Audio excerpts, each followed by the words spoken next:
Hello everybody, welcome to Hat Hole Home Video. Today I wanted to do a video. A while back, Frankie over at Red Cow Entertainment did a video talking about his favorite NES games, specifically that he owned growing up. It was a really good list, all great games, but what was interesting was it was almost completely different from the games I owned as a kid. And I thought that was really interesting because Frankie and I are roughly the same age. I think grew up on different sides of the country, but in a lot of ways seemed like we kind of grew up in similar ways. I thought it would be fun to do my own video where I talked about my favorite games that I owned growing up as a kid. So here we go.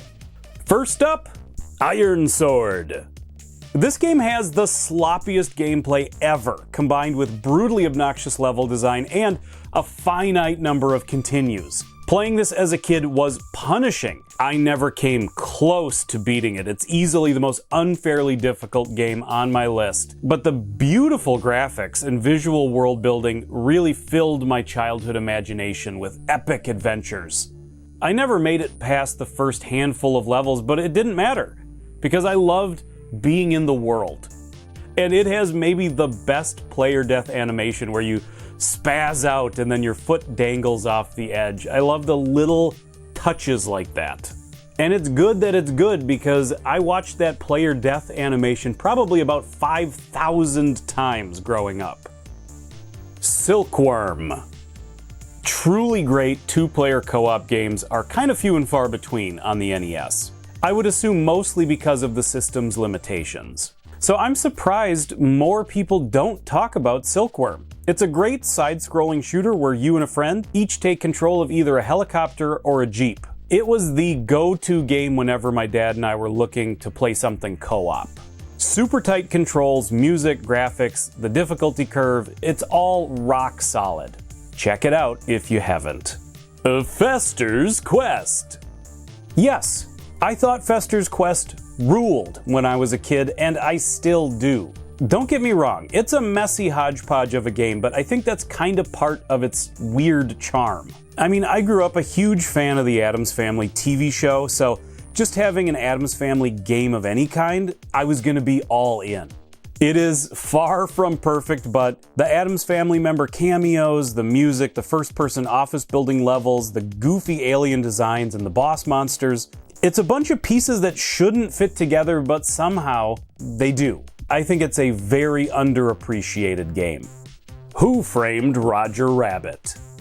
I was a giant sucker for licensed games. Much like Fester's Quest, I was a giant Who Framed Roger Rabbit movie fan, so I was gonna beg and plead to own this game. You play as Eddie Valiant exploring Los Angeles and Toontown, escaping the clutches of the weasels and taking down the evil Judge Doom. This game, much like Fester's Quest, has a reputation of being terrible that I think is very unfair. It's not a great game, it has its flaws. The looping music in Toontown will drive you crazy after about 3 minutes, but it's a creative, whimsical, and wholly unique game. Maniac Mansion. The classic LucasArts point-and-click adventure. Again, much like Who Framed Roger Rabbit, I give it a lot of points for being a very unique experience on the NES console. The NES had very few point-and-click adventures on it, and I would argue only one great point-and-click adventure, and that's Maniac Mansion. It has an amazing sense of humor, tons of personality, multiple endings, and a variety of playable characters. Obviously, I almost always picked Razor and Bernard to play as. They were my go-to combo, the rocker chick and the dork. Ninja Gaiden. And I don't care if that's the right way to pronounce it, that's how I have always pronounced it since I was a kid, and I'm not changing now. One of the all-time greats on the NES, tough as nails, wildly unfair in spots, but the gameplay is so crisp and it feels so good to jump around as a ninja. As a kid, I didn't have patience for really tough games, but Ninja Gaiden always had me coming back for another beating. The music, the cinematic cutscenes along with the graphics, the gameplay, it is the total package. And finally, the 1-2 punch of the Super Mario Bros. And The Legend of Zelda.